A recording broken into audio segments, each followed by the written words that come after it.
Hello everybody, and welcome to parts 3 and 4 of the Del Prado house. I put them together because they seem to be part of the same piece of furniture, which is the bathroom sink. And I'm going to use lots of different Mexican colours. I haven't quite decided which yet, so I've ordered a lot. I'm never one for needing an excuse to buy craft materials, and what I will do is I will show you a little bit about how I put together slot and tab furniture so that you hide the fact that it's got these slots that hold it together, because I just think that makes a better look for a piece of furniture. So I will turn the camera around and we'll get started. So this is part 3. As you can see, the price is now £3.95. So obviously you collected the first one, and then they drew you in and then put the price up. It was ever thus, and it says the wash basin.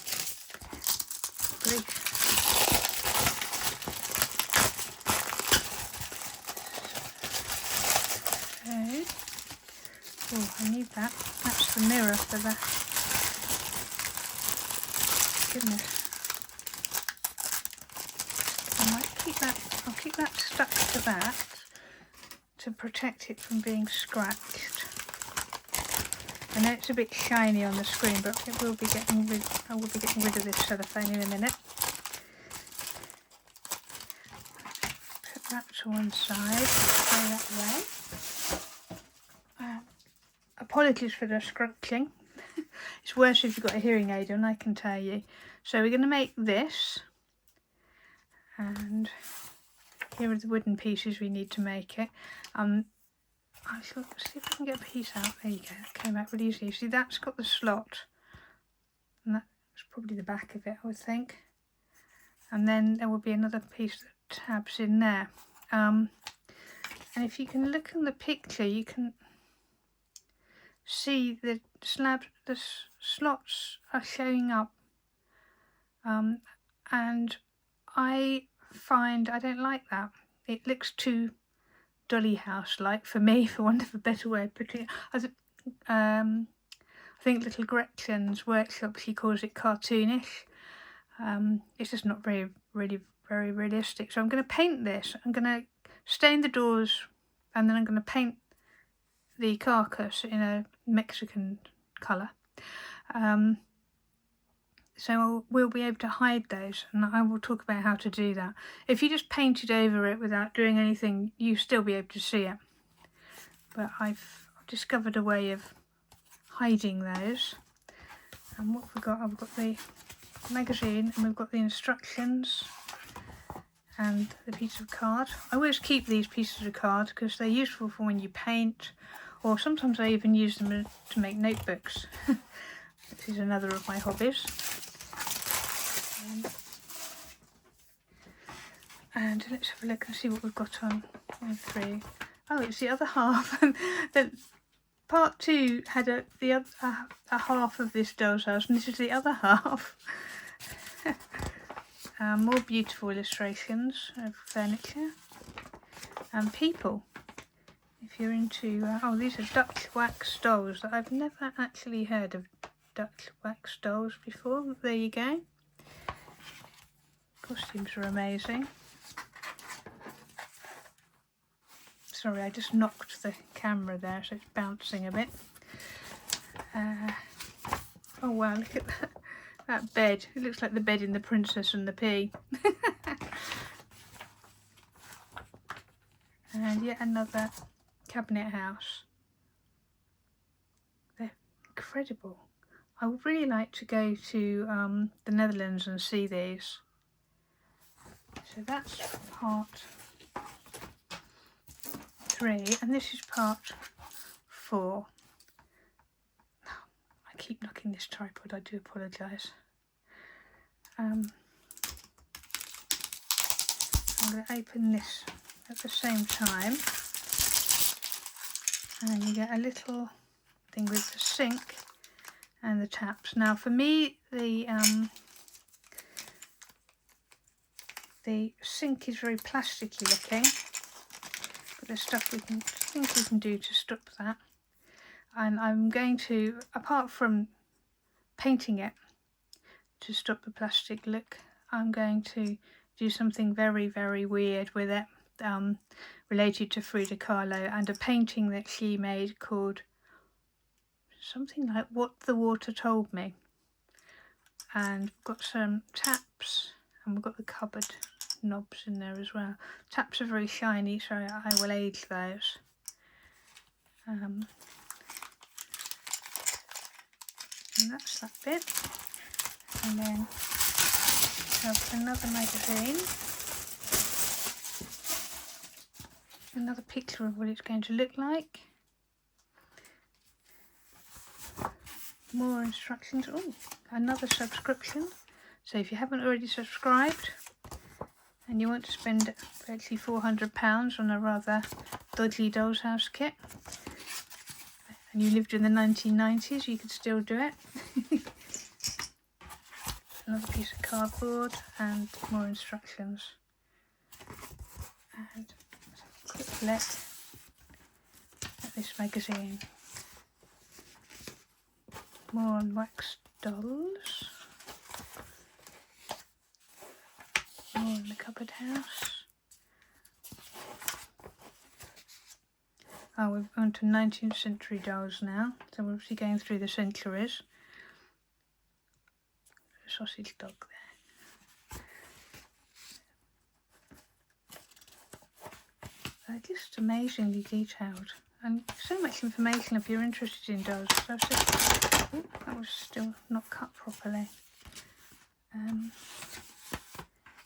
Yeah, the pages on this magazine are not cut properly. They must have spent a fortune on the illustrations, but the actual rest of it is a bit dodgy. There. Okay. So yeah, if you can just, even if you can just get hold of these magazines, then I would recommend it, because there's huge amounts of kind of inspiration from just looking at the pictures. So now I will go back to the pieces. I'll cut them out and come back to you in a while. Okay, a quick update on where I am with this washstand. I've done one coat of primer and one coat of this lovely sort of azure blue on the mirror frame. I've painted the basin so that it's not quite as shiny, plasticky shiny. These are the doors, and I used a furniture marker, which you can get in kind of hardware shops, so in a pack of 3. They're really useful for doing little jobs with. And then I sanded them, so they're the doors. Sanded them, varnished them with clear satin varnish. That's the shelf, and that's the back of the mirror. So they're done. I put one coat of primer on the basement surround, and this is the carcass of the washstand. And what I've done, probably see it better here, with the slots there, I cut them so they don't lie completely flush with the tab. They're slightly recessed on both sides. And then what I will do is I will put filler in there and sand it down, and that will give you a much nicer, smoother finish, I have found. So I will do that also on the top. When I put this on, I will do the same. They're cut down, so I will fill those in with filler and then sand. and then give it another coat of primer, sand again, and then probably 2 coats of the blue. But I'll come back when I've constructed it and got the filler on and another coat of primer. Okay, so I've glued the box together, and now I just, as you can see, I've got the little slot things, which are now kind of like rectangular holes really. I'm just going to use some filler, and what I do is I just put too much on like that.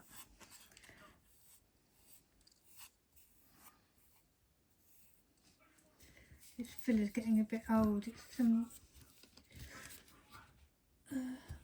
hopefully this will work. Okay, yeah, I basically slather it on, as they say in Scotland, because you can very easily sand it down.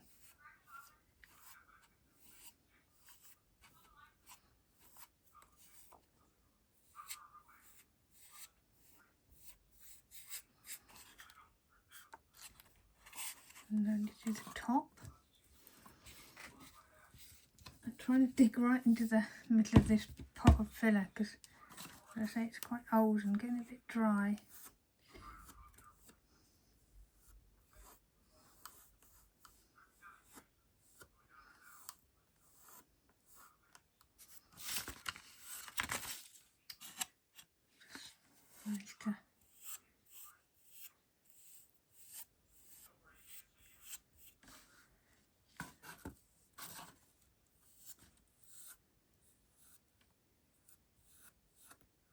It's very easy to sand off, so if you just put loads on, then you can sand it back down again when it's dry.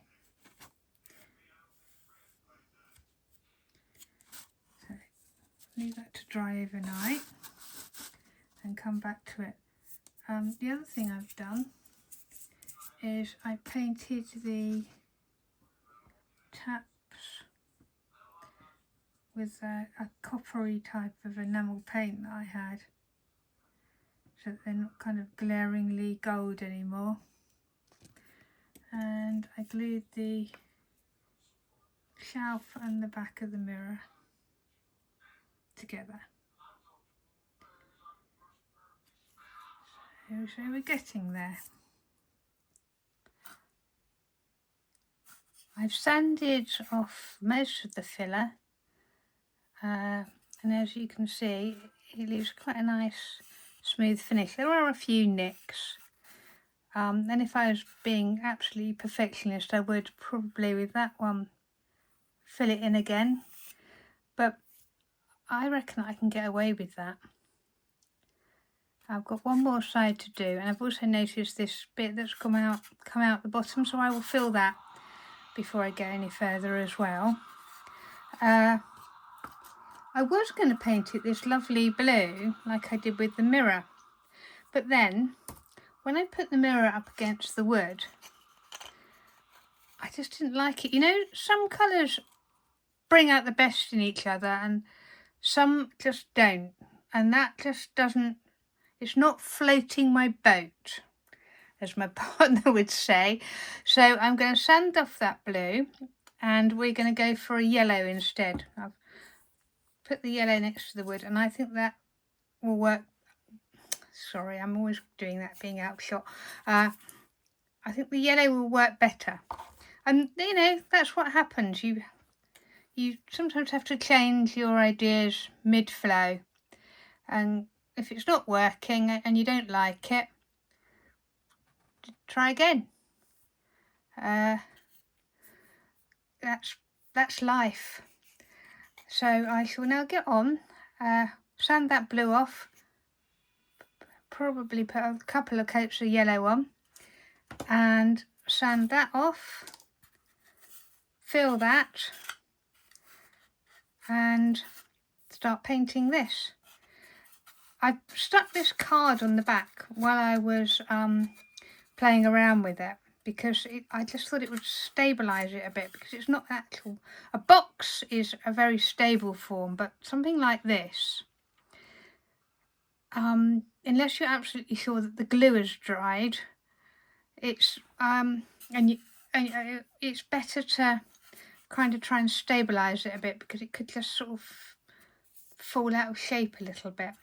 What I tend to do, you can't really see it, but when I'm making things like this, I put a lot of glue on the inside joints as well.